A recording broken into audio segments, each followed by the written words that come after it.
पूज्य सन्यासी जी, पूज्य आचार्य जी, माताएं, बहनें, ब्रह्मचारी गण, सबको मेरा सादर नमस्ते। मेरा परिचय आर्य समाज से, मैं आर्य समाज से जुड़ा 2004 से, तकरीबन 15 साल हो गए, 14 साल हो गए।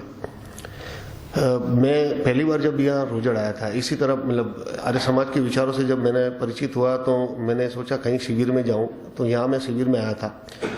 पहली बार जब शिविर में आया तो आचार्य ज्ञानेश्वर जी का प्रवचन मैंने सुना, और उनकी जो प्रवचन की शैली थी और वो जिस तरह से युवाओं में जोश भरते थे, मैं 2 दिन सो नहीं पाता था। मैंने कहा ये हम क्या कर रहे हैं, कहाँ जा रहे हैं, क्या जो है, ना हमें धर्म के बारे में कुछ पता है, ना हमें कोई ऐसा कर्म हम कर रहे हैं। तो जब प्रवचन मतलब जब वो शिविर पर समाप्त हुई तो मैं विदेश गया वापस, जहाँ मैं जॉब करता था। तो वहां से मैंने आचार्य जी को एक बार ऐसे ईमेल लिखा। मैंने कहा आचार्य जी देखो, यहाँ पे वेद के मंत्रों का कितना अनर्थ लोग करते हैं।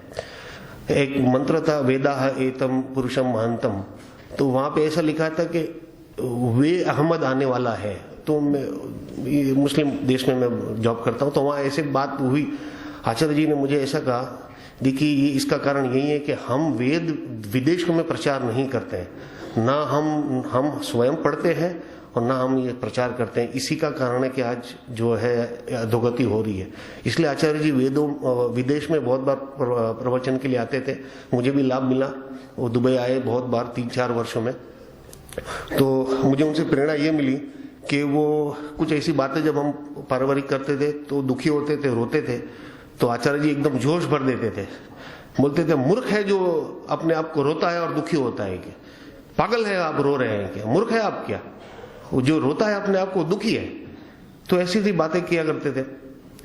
और उनके जीवन में उन्होंने मुझे, जब मैं पढ़ता था तो मुझे कहते थे कि देखो पढ़ाई करना है, दर्शन शास्त्र पढ़ना है, सब पढ़ो, ज्ञानी बहुत है यहाँ पढ़ने वाले, लेकिन अपना आचरण भी वैसा होना चाहिए। ये इतनी सूक्ष्मता से मुझे कहते थे, और वो उनके जीवन में भी दिखता था। क्योंकि जब वो विदेश आते थे तो हमेशा मैं उनके कहता था कि आचार्य जी मैं आपकी टिकट कर देता हूँ।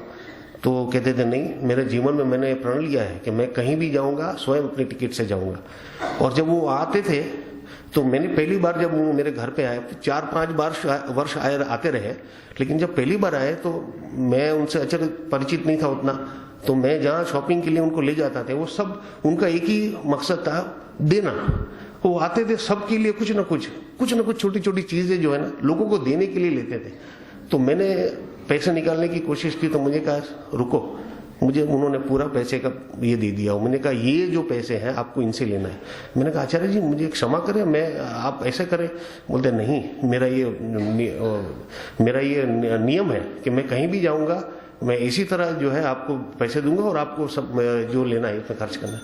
मतलब क्योंकि मैं इतना कह दूं कि आचार्य जी से मैंने ये जाना कि पढ़ना इंपॉर्टेंट नहीं है, मैं मानता हूं ज्ञान है, लेकिन ज्ञान के साथ जो उनसे मैंने प्रेरणा ली वो था कि आचरण में आना।